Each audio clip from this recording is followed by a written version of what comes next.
One विभाग लगातार राजस्थान के अलग अलग संभागों में कोशिश कर रहा है कि कार्रवाई करके वन भूमि को भूमाफियाओं के चुंगल से आज़ाद कराया जाए। प्रदेश में वन भूमि पर अतिक्रमण के मामले लगातार बढ़ रहे हैं। एक और वन विभाग अभियान चलाकर प्रदेश में ज्यादा से ज्यादा वन भूमि को मुक्त करवाकर हरियाली को बढ़ावा देना चाहता है। वहीं दूसरी ओर भूमाफिया लगातार वन भूमि को निशाना बना रहे हैं। खुद वन विभाग के आंकड़ों में ही साल दर साल वन क्षेत्र में हो रहे अतिक्रमण में इजाफा नजर आ रहा है। वन विभाग के नए मुखिया भी कहते हैं जो लोग वन भूमि पर बुरी नजर डालते हैं वो सावधान रहें, क्योंकि भूमाफिया वन विभाग के खिलाफ सख्त एक्शन लेगा। अतिक्रमण के विरुद्ध तुरंत कार्रवाई हम करते हैं। अगर एक वन मंडल का स्टाफ कम पड़ता है तो हम समीप से वन मंडल से स्टाफ लाते हैं। तो बहुत ही त्वरित और सख्त कार्रवाई की ज़रूरत पड़ती है इसमें। उम्मीद की जानी चाहिए कि राजस्थान की जो वन भूमि है वो जल्दी ही जो भूमाफियाओं के कब्जे में है उससे आज़ाद होगी और प्रदेश के अंदर जो हरियाली बढ़ाने का ख्वाब है उसके अंदर जो रुकावटें और अड़चनें आ रही हैं उन्हें दूर किया जा सकेगा। कैमरा पर्सन यासीन के साथ में अरबाज अहमद, न्यूज़ 18 के लिए जयपुर से। खुले दरवाजे और कमरे में बिखरा सामान। तस्वीरें डूंगरपुर की है। जिले के चित्री थाना क्षेत्र में मंगलवार रात दीवड़ा छोटा और सिलोही गांव में चोरों ने सूने मकान को निशाना बनाया। दोनों गांव के सूने मकानों से चोर लाखों की नकदी और आभूषण चुरा कर फरार हो गए। चित्री थानाधिकारी गोविंद सिंह से मिली जानकारी के मुताबिक दीवड़ा छोटा गांव की आदर्श कॉलोनी निवासी देवेश भट्ट के घर में मंगलवार रात चोर घर का ताला तोड़कर बच्चों के गुल्लक, घर में पड़ी नकदी और जेवरात चुरा ले गए और एक और घर के भी ताले तोड़ दिए, लेकिन वहां से कुछ ले जाने में चोर असफल रहे। सिलोही गांव के पाटीदार बस्ती में भी चोरों ने बड़ी वारदात को अंजाम दिया। क्षेत्र में लगातार बढ़ रही चोरी की वारदातों से ग्रामीणों में आक्रोश है। ग्रामीणों ने चोरी की वारदातों के जल्द खुलासे की मांग की है।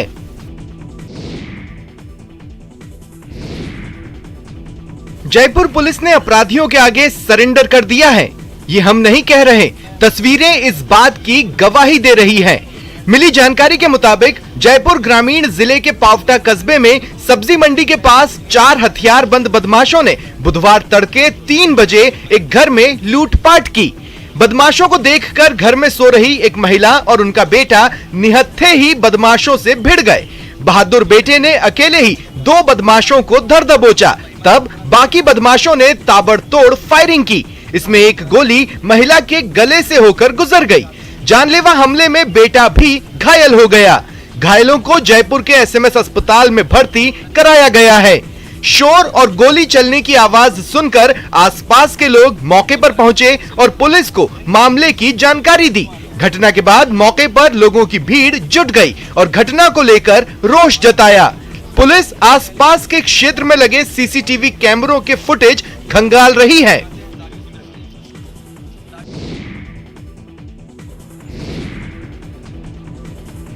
जयपुर इंटरनेशनल एयरपोर्ट की तमाम आधुनिक सुविधाएं और जगमगाहट भी यात्रियों को लुभा नहीं पा रही। एक समय पर तमाम अवार्ड अपने नाम कर चुका जयपुर एयरपोर्ट अब लगातार फिसलता जा रहा है। एयरपोर्ट अथॉरिटी ऑफ इंडिया के ताज़ा आंकड़े बेहद चिंताजनक हैं। ये आंकड़े कहते हैं कि जयपुर एयरपोर्ट 14वें नंबर पर पहुंच गया है और यात्रियों की संख्या लगातार घटती जा रही है। जी हां, AAI की जुलाई महीने की यात्री भार की रिपोर्ट सामने आई है। ये रिपोर्ट देश भर के एयरपोर्ट को लेकर जारी की जाती है, जिसमें देखा जाता है कि देश के किस एयरपोर्ट पर कितना यात्री भार आवागमन कर रहा है। खास बात यह कि जयपुर एयरपोर्ट आज से 5 साल पहले लगभग हर वर्ग में अव्वल नंबर पर रहा, तमाम अवार्ड अपने नाम करता रहा, लेकिन इस बार यात्री भार के लिहाज से जयपुर एयरपोर्ट देश में 14वें नंबर पर है। अब ऐसे में बड़ी चुनौती जयपुर एयरपोर्ट के सामने ये है निजी हाथों में जाने के बाद कि वो फिर से वैसा यात्री भार दोबारा कब लौट कर आएगा और फ्लाइट की वही संख्या अब फिर से कब लौट कर आएगी जो कि जयपुर एयरपोर्ट से उड़ान भरती थी। कैमरामैन अविनाश के साथ आसिफ खान, न्यूज़ 18 जयपुर।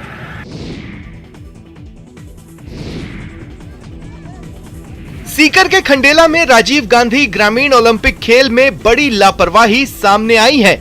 यहाँ मेहरों की ढाणी में चल रही कबड्डी प्रतियोगिता में शहरी क्षेत्र के खिलाड़ियों को शामिल कर लिया गया, लेकिन बाद में इन खिलाड़ियों को ग्रामीण क्षेत्र के नियम का हवाला देकर बाहर कर दिया गया, जबकि पहले इनका मैच भी हो गया।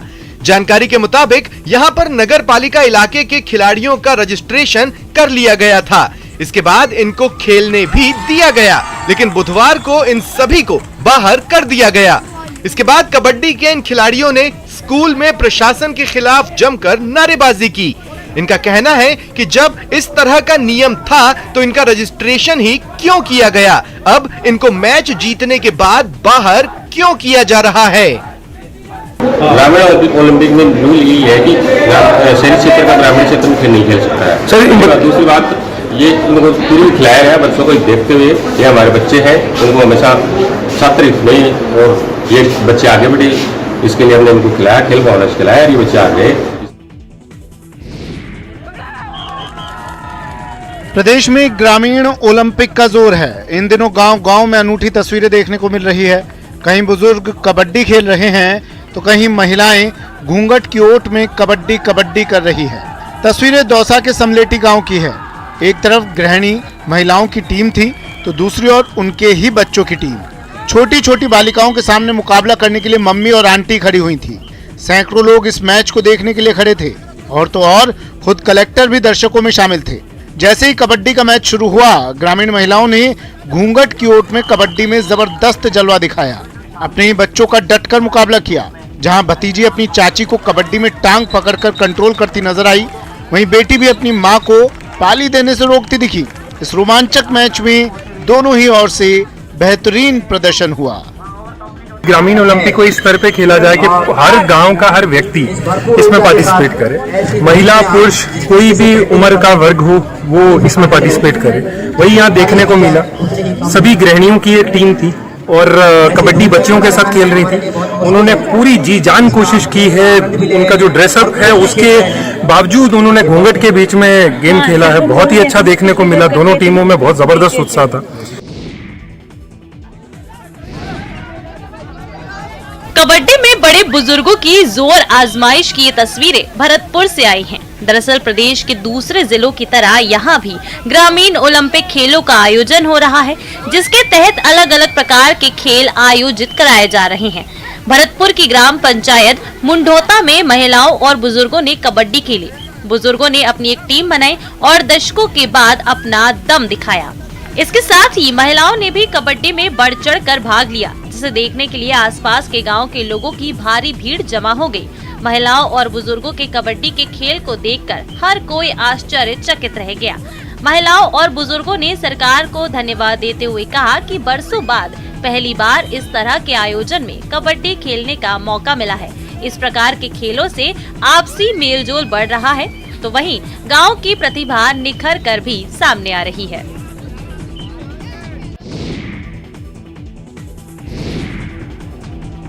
करौली शहर की जन समस्याओं को लेकर करौली नगर परिषद के पार्षदों का धरना बुधवार को तीसरे दिन भी जारी रहा।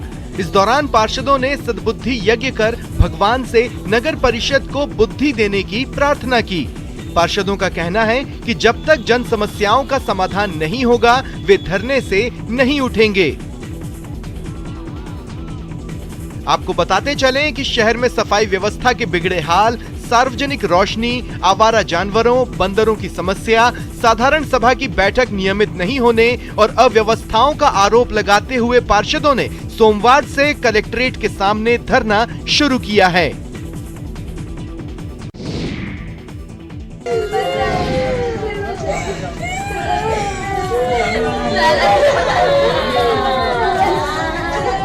जिस दौर में शिक्षकों की काली करतूत शिक्षा जगत को परेशान और समाज को हैरान कर रही हो, वहां एक शिक्षक की विदाई पर स्टूडेंट्स का फूट फूट कर रोना आश्वस्त करता है, भरोसा दिलाता है कि शिक्षक और छात्र का पवित्र रिश्ता अभी भी बरकरार है। डूंगरपुर जिले के सीमलवाड़ा ब्लॉक के एक स्कूल की तस्वीरें सोशल मीडिया पर लोगों को भावुक कर रही है। स्कूल के छोटे छोटे बच्चे अपने टीचर को फेयरवेल देते वक्त रो पड़े। कारण ये है कि इन बच्चों के शिक्षक का किसी दूसरे जिले में ट्रांसफर हो गया। नन्हे से बच्चे अपने शिक्षक को जाने नहीं देना चाहते। ये आंसू इसी इच्छा के पर्याय हैं।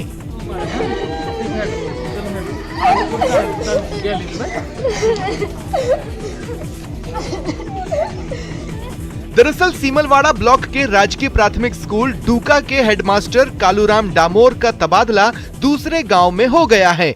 तबादला होने के बाद जब हेडमास्टर कालूराम डामोर स्कूल से रिलीव होकर जाने लगे तो विद्यार्थी भावुक हो गए।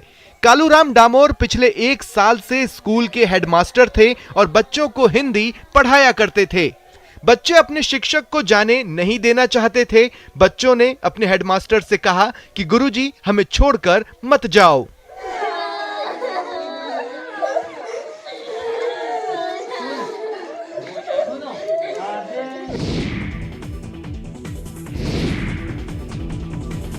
मुख्यमंत्री अशोक गहलोत ने बुधवार सुबह जोधपुर के प्रमुख रातानाड़ा स्थित प्राचीन गणेश मंदिर में पहुंचकर गणपति की पूजा अर्चना की।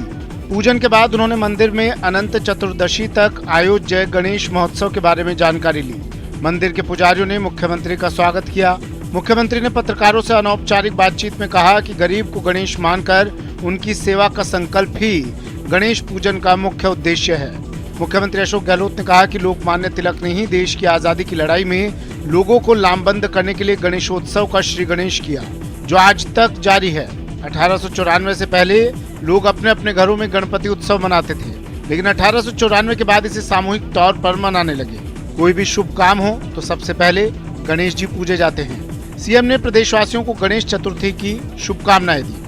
लोकमान्य तिलक ने तो देश को आज़ाद करवाने के लिए गणेशोत्सव की शुरुआत कर दी देश के अंदर। वो गणेश जी महाराज जो है, हम लोग कहते हैं कि गरीब को गणेश मान करके सेवा करनी चाहिए। ये भाव है गणेश जी के साथ में। युगों युगों तक गणेश भगवान को तो पूजते हैं। हर शुभ काम में शुरुआत ही गणेश जी से होती है। रणथंभौर के त्रिनेत्र गणेश लक्खी मेले में श्रद्धा का सैलाब उमड़ रहा है। लाखों श्रद्धालु त्रिनेत्र गणेश मंदिर पहुंच रहे हैं और अपनी हाजिरी लगा रहे हैं। आप देख सकते हैं इस वक्त हम खड़े हुए हैं गणेश धाम पर, जहां पर श्रद्धालुओं की मान मनुहार के लिए उनको निःशुल्क रूप से भोजन करवाया जा रहा है। दर्जनों की तादाद में भंडारे लगाए गए हैं। साथ ही जो श्रद्धालु हैं उनके आने का सिलसिला लगातार जारी है। आपको बताते चलें कि इसे रणत भंवर मंदिर भी कहा जाता है। ये मंदिर 1579 फीट ऊंचाई पर अरावली और विंध्याचल की पहाड़ियों में स्थित है। यहाँ की सबसे बड़ी खासियत है यहाँ आने वाले पत्र। घर में शुभ काम हो तो प्रथम पूज्य को निमंत्रण भेजा जाता है। इतना ही नहीं, परेशानी होने पर उसे दूर करने की अरदास भी भक्त यहाँ पत्र भेजकर लगाते हैं। रोजाना हजारों निमंत्रण पत्र और चिट्ठियां यहाँ डाक से पहुंचती हैं। कहते हैं यहाँ सच्चे मन से मांगी मुराद जरूर पूरी होती है।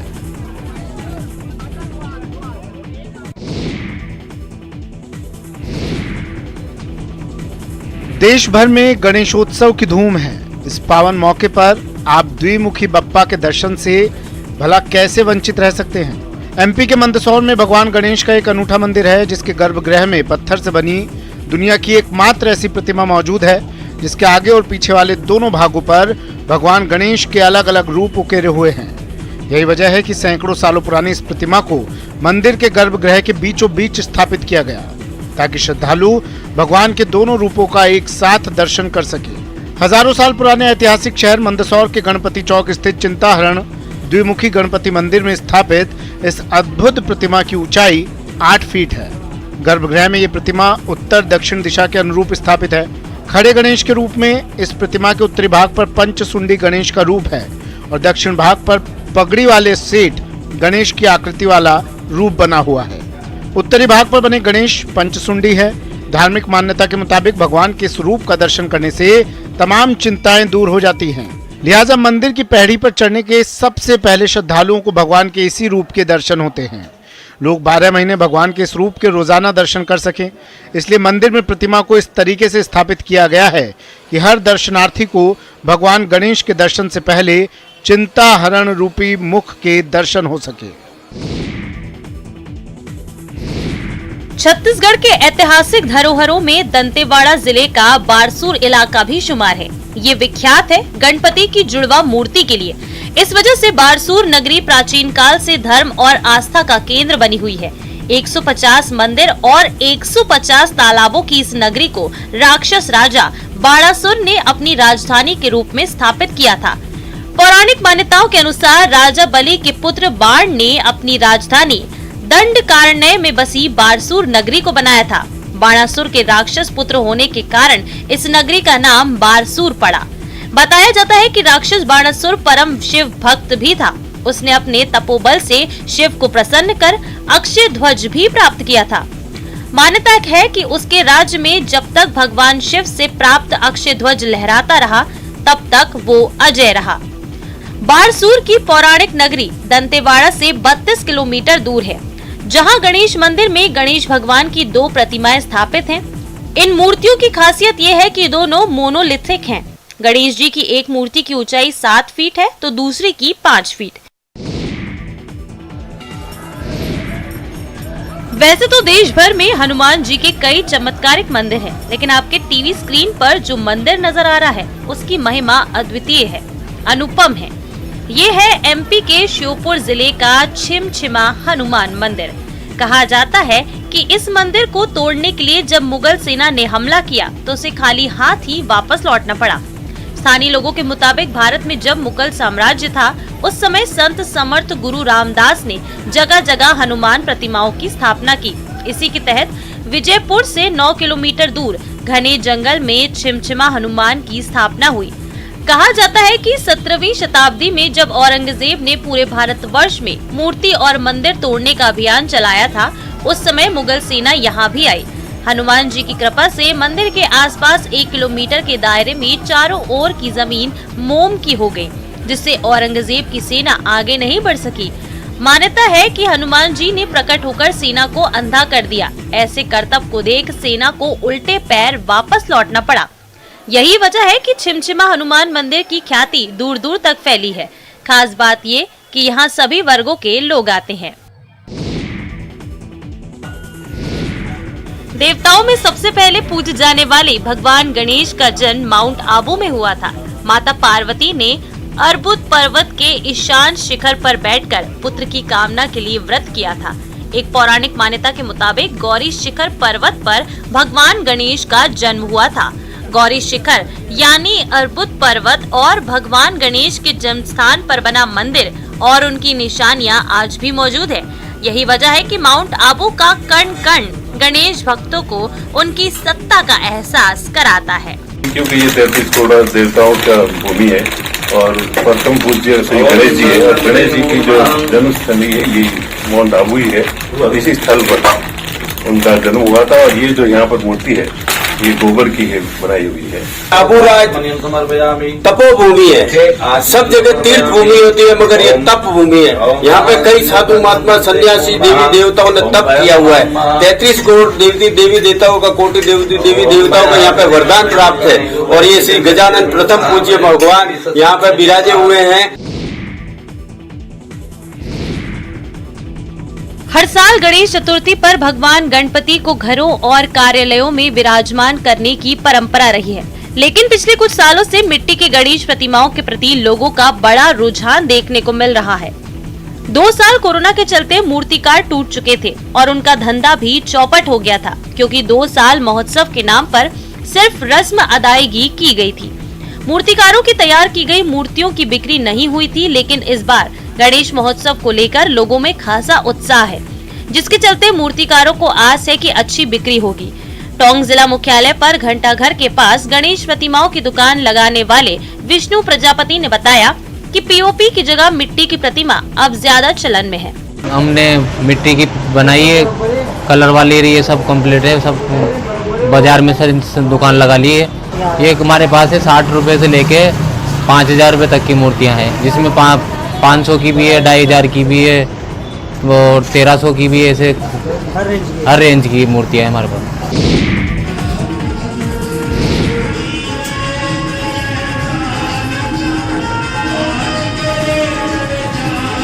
तस्वीरें झुंझुनू जिले के डूंडलोद मुकुंदगढ़ कस्बे के अष्टविनायक धाम की हैं। देश का पहला और एकमात्र ऐसा मंदिर है जहां एक साथ अष्टविनायक के दर्शन होते हैं। यूं तो देश में कई जगह अष्टविनायक मंदिर हैं, लेकिन यहाँ एक ही कतार में अष्टविनायक की मूर्तियां विराजमान हैं, जिन्हें भक्त एक नजर में देख सकते हैं, अपनी बिगड़ी संवार सकते हैं। इसी खासियत के कारण बहुत कम समय में ही ये धाम लोकप्रिय हो गया। अष्टविनायक धाम की स्थापना महज 7 साल पहले ही हुई थी, लेकिन इन 7 सालों में ही मंदिर की मान्यता चारों तरफ फैल गई। मंदिर की वास्तुकला हर किसी को आकर्षित करती है। प्रदेश का इकलौता अष्टविनायक धाम होने के कारण यहाँ श्रद्धालुओं की भारी भीड़ लगी रहती है। यहाँ हर दिन मेले जैसा माहौल रहता है। खासकर हर बुधवार को यहाँ हजारों की भीड़ जुटती है। तो हमने एक ये और वहाँ पर कुछ बॉम्बे के अंदर और आसपास के एरिया में अष्टविनायक मंदिर बने हुए हैं, जिनमें 8 जगह पे थोड़ा थोड़ा डिस्टेंस पे मंदिर है गणेश जी के, मतलब एक ही कैंपस में। तो हमारे को लगा कि हम लोग क्यों ना 8 को एक साथ ही विराजमान कर दिया जाए। तो हमने वो तर्ज के ऊपर एक 8 गणेश जी को एक साथ में विराजमान करने का मन बना। गणेश चतुर्थी पर शायद ही कोई हो जो गणपति बप्पा की भक्ति ना करता हो, लेकिन आपने लाधुराम बल्लाणी जैसे भक्त शायद ही देखा होगा। इनकी भगवान गणेश के प्रति श्रद्धा देखते ही बनती है। शादी के कार्ड एकत्र करना इनका शौक नहीं है, बल्कि आस्था है। दरअसल बल्लाणी ने आज से करीब 60 साल पहले ये देखा कि लोग शादी के कार्ड को नष्ट कर देते हैं, उस कार्ड को जिस पर बप्पा की तस्वीर होती है। उनके मन में ख्याल आया कि इस तरह से भगवान के फोटो लगे कार्ड को नष्ट करना सही नहीं है। अपनी आस्था के चलते उन्होंने शादी के कार्ड जुटाने शुरू कर दिए। शुरुआत में एक अलमारी से काम चल रहा था, लेकिन जैसे जैसे कार्ड बढ़ने लगे वैसे वैसे बड़ी बड़ी लोहे की पेटियां खरीदनी पड़ी। वर्तमान में इनके पास 50,000 से अधिक कार्ड हैं। कार्ड को लगातार इकट्ठा करते हैं, क्या कारण है इतने कार्डों को संभाल के रखने का? गजानन जी की कृपा और कुछ नहीं। गजानन जी को डिस्ट्रॉय करके यूं फेंक देना ये मेरे को जचा नहीं, इसलिए मैं यूं उठा के अपने उसमें रखता। उत्तराखंड के पहाड़ों पर पर्यटकों का जिस कदर दबाव बढ़ रहा है, उससे नए टूरिस्ट डेस्टिनेशंस की मांग जोर पकड़ने लगी है। नैनीताल का प्रेशर कम करने के लिए नए इलाकों को तैयार करने पर काम तो चल रहा है, लेकिन सरकार के सुपर 13 डेस्टिनेशन में शुमार मुक्तेश्वर में स्काई वॉक की डिमांड जोर मार रही है। तभी मुक्तेश्वर में स्काई वॉक की संभावनाओं की तलाश शुरू हो गई है। होटल एसोसिएशन की पहल पर जिला प्रशासन भी यहाँ की पहाड़ियों पर ट्रैकिंग, रॉक क्लाइंबिंग और पैराग्लाइडिंग का प्लान तैयार कर रहा है, तो पर्यटकों को भी इन फिजाओं में एक नया एहसास देने की तैयारी है। जमीन से ऊपर स्काई में चलने का शौक रखने वालों के लिए नया पर्यटन स्थल बनेगा। हालांकि एडवेंचर के शौकीनों के लिए होटल एसोसिएशन ने स्काई वॉक के लिए 3 से 4 स्थानों को चिन्हित कर लिया है। शासन की ओर से, माननीय मुख्यमंत्री जी की ओर से हम लोग को स्पष्ट निर्देश है कि नैनीताल शहर में जितना ट्रैफिक आ रहा है अत्यधिक, तो उसको डिकंजेस्ट करने के लिए हमें आउटस्कर्ट्स को भी डेवलप करना पड़ेगा।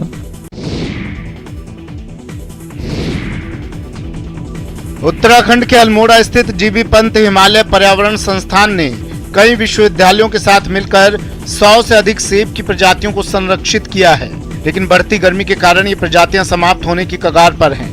दरअसल जीबी पंत हिमालय पर्यावरण संस्थान हिमालय क्षेत्रों में होने वाली गतिविधियों पर अध्ययन करता है। एक अध्ययन में सामने आया कि ग्लोबल वार्मिंग के कारण 100 से अधिक सेबों की प्रजातियों पर संकट है। लिहाजा संस्थान ने इन्हें अपने संस्थान के सामने ही गार्डन में संरक्षित किया, ताकि जरूरत पड़ने पर इन्हें कहीं भी लगाया जा सके। पूरे इंडिया के जो सेब का जनन द्रव्य है उसको संरक्षित करने की हम लोगों ने कोशिश करी है। तो यहाँ पे हमने देखा कि जो डिपार्टमेंट ऑफ बायोटेक्नोलॉजी है उसकी तरफ से एक परियोजना आई थी, तो उसमें हम लोगों ने कहा था कि जो जनन द्रव्य है जो भारतवर्ष के सेब का, वो धीरे धीरे कम होता जा रहा है। हिमालय राज्यों के पर्वतीय क्षेत्रों से जंगली जानवरों के आतंक के कारण तेजी से किसान खेती बागवानी छोड़कर मैदानों की तरफ पलायन कर रहे हैं, जो भविष्य के लिए चिंता की बात है। वातावरणीय जो परिवर्तन आ रहे हैं उससे भी उसके उत्पादन में कमी आ रही है, लेकिन सबसे मुख्य कारण आज की तारीख में मैं बोलता हूँ जंगली जानवरों द्वारा सेब के फलों का नुकसान करना है।